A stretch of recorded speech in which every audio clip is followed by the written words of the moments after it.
എല്ലാവർക്കും നമസ്കാരം.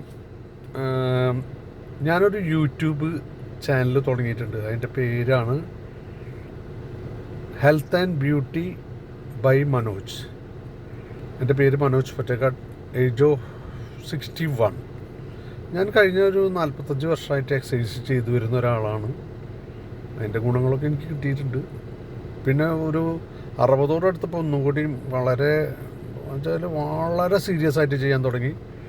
ഇപ്പോൾ 60 കഴിഞ്ഞു, എനിക്ക് 61 ആയെന്ന് പറയാം. അപ്പോൾ ഈ ഏജിൽ നമ്മൾ എനർജറ്റിക് ആയിട്ട് ഇരിക്കാനും ഇതൊക്കെ എക്സസൈസ് വളരെയധികം ഉപകാരം ചെയ്യും. അതിന് വേറൊരു സബ്സ്റ്റിറ്റ്യൂട്ടൊന്നുമില്ല.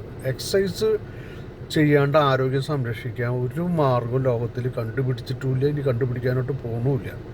ഇന്ത്യയിലത്തെ ഏറ്റവും വലിയ കോടീശ്വരനായ മുകേഷ് അംബാനി ആയാലും എക്സസൈസ് ചെയ്തേ പറ്റുള്ളൂ, അതിന് സബ്സ്റ്റിറ്റ്യൂട്ടില്ല. അപ്പോൾ അതുകൊണ്ട് നിങ്ങളത് ആദ്യം മനസ്സിലാക്കുക. പിന്നെ നമ്മൾ ഇപ്പോൾ ഞാൻ പറഞ്ഞു, നിങ്ങൾ സിറ്റപ്പ് ചെയ്യുന്നത് വളരെ നല്ലതാണ്. സിറ്റപ്പിൻ്റെ ഒരു സഹോദരനാണ് പുഷപ്പ്. ബ്യൂട്ടിയും ഹെൽത്തും ഉള്ള മാതിരി തന്നെയാണ്.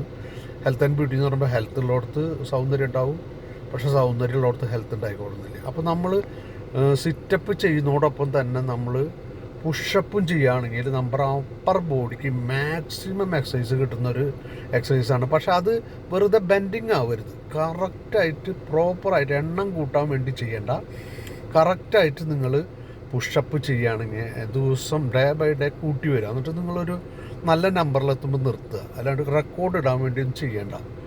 കാരണം വെച്ചാൽ അവനവൻ്റെ പ്രായവും കാര്യങ്ങളൊക്കെ നോക്കിയിട്ട് വേണത് ചെയ്യാൻ. അല്ലാണ്ട് വെറുതെ ഒരു വാശിക്ക് കയറി 100 അടിച്ചു, ഞാൻ 200 അടിച്ചു, അതിനൊന്നും പ്രൈസ് കിട്ടാൻ പോകുന്നില്ല. നമ്മൾ കൺസിസ്റ്റൻ്റായിട്ട് നമ്മൾ 1 മണിക്കൂർ അല്ലെങ്കിൽ 3/4 മണിക്കൂർ നമ്മൾ എവരി ഡേ ആഴ്ചയിൽ ഒരു ദിവസം റെസ്റ്റ് കൊടുത്തിട്ട് പ്രോപ്പർ ഡയറ്റിങ്ങും പ്രോപ്പർ എക്സസൈസും പ്രോപ്പർ റെസ്റ്റും ഇതൊക്കെ ഉണ്ടായിക്കഴിഞ്ഞാൽ നമുക്ക് നല്ല ആരോഗ്യമുള്ള ശരീരം ഉണ്ടാവും, നല്ല ആരോഗ്യമുള്ളൊരു മനസ്സുണ്ടാവും. നമുക്ക് ആരോഗ്യമുള്ള ശരീരവും മനസ്സുണ്ടായി നമുക്ക് എന്തിനും കീഴടക്കാൻ പറ്റും. എൻ്റെ ഒരു വിശ്വാസമാണ്, എൻ്റെ അനുഭവത്തിൽ കൂടിയാണ് ഞാൻ പറയുന്നത്.